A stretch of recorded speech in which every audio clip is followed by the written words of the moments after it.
Assalamualaikum warahmatullahi wabarakatuh. Perkenalkan, nama saya Arif Dayanto dengan NIM C1C019013. Pada kesempatan kali ini saya ingin menjelaskan mengenai sistem keuangan syariah dengan dosen pengampu Dr. Wirmi Eka Putra, SKMSI CIPNS.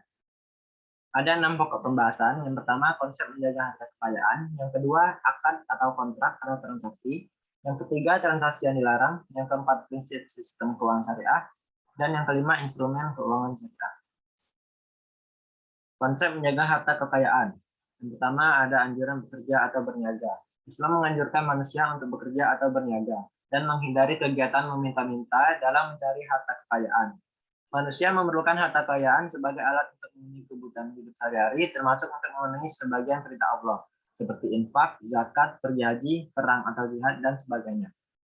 Konsep kepemilikan. Menurut Islam, kepemilikan harta kekayaan pada manusia terbatas pada kepemilikan kemanfaatannya selama masih hidup di dunia, bukan kepemilikan secara mutlak. Saat ia meninggal, kepemilikan tersebut berakhir dan harus didistribusikan kepada ahli warisnya sesuai ketentuan syariah. Perolehan harta. Memperoleh harta adalah aktivitas ekonomi yang masuk dalam kategori ibadah muamalah atau mengatur hubungan manusia dengan manusia. Kaidah fikih dari muamalah adalah semua hanya halal dan boleh dilakukan kecuali yang diharamkan atau dilarang dalam Al-Quran dan Sunnah. Penggunaan dan pendistribusian harta. Ada 5 poin. Yang pertama, tidak boros dan tidak kikir dalam batas kewajaran. Yang kedua, membelanjakan harta dengan tujuan untuk mencari ridha Allah dengan berbuat kebajikan. Yang ketiga, setiap manusia beriman yang memiliki harta melampaui ukuran tertentu diwajibkan untuk mengeluarkan sebagian hartanya atau zakat untuk orang yang tidak mampu, sehingga dapat tercipta keadilan sosial, rasa kasih sayang, dan rasa tolong-menolong. Yang keempat, memberi pinjaman tanpa bunga atau qardul hasan. Dan yang kelima, meringankan kesulitan orang yang berutang. Materi kedua ada akad atau kontrak atau transaksi. Jenis-jenis akad ada 2. Yang pertama, akad tabarruh atau gratuitus kontrak adalah perjanjian yang merupakan transaksi yang tidak ditujukan untuk memperoleh laba atau transaksi nirlaba. Akad tabarruh ada 3 kelompok. Yang pertama, meminjamkan uang. Yang kedua, meminjamkan jasa. Dan yang ketiga, memberikan sesuatu. Jenis akad yang kedua ada akad ijarah atau kompensasional kontrak. Merupakan akad yang ditujukan untuk memperoleh keuntungan. Akad ijarah ini ada 2 kelompok. Yang pertama, natural uncertainty contract, dan yang kedua, natural certainty contract. Rukun dan syarat akad ada 3. Yang pertama, pelaku, yaitu para pihak yang melakukan akad. Yang kedua, objek akad, merupakan sebuah konsekuensi yang harus ada dengan dilakukannya suatu transaksi tertentu. Yang ketiga, ijab kabul atau serah terima, merupakan kesepakatan dari para pelaku dan menunjukkan mereka saling ridha.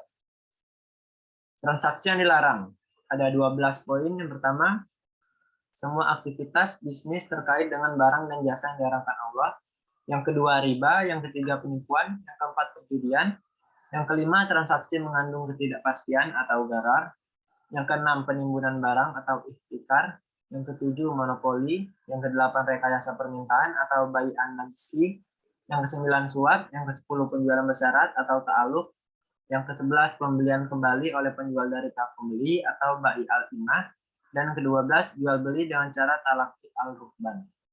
Prinsip sistem keuangan syariah. Berdasarkan Al-Quran dan Al-Sunnah ada 6 prinsip. Yang pertama, larangan riba. Yang kedua, pembagian risiko. Yang ketiga, menganggap uang sebagai modal potensial. Yang keempat, larangan spekulatif. Yang kelima, kontrak perjanjian. Dan yang terakhir, aktivitas usaha harus sesuai syariah. Instrumen keuangan syariah. Yang pertama, akad investasi yang merupakan jenis akad sejarah dengan bentuk uncertainty contract. Ini ada 4. Yang pertama, mudharabah, musyarakah, suku atau obligasi syariah, dan saham syariah. Yang kedua, akad jual beli sewa, penyewa yang merupakan jenis akad sejarah dalam bentuk certainty contract. Ini juga ada 4. Yang pertama, murabahah, salam, istihna, dan ijarah. Dan yang ketiga ada akad lainnya meliputi sarf, wadiah, qardul hasan, al-wakalah, kafalah, tuwalah, dan han.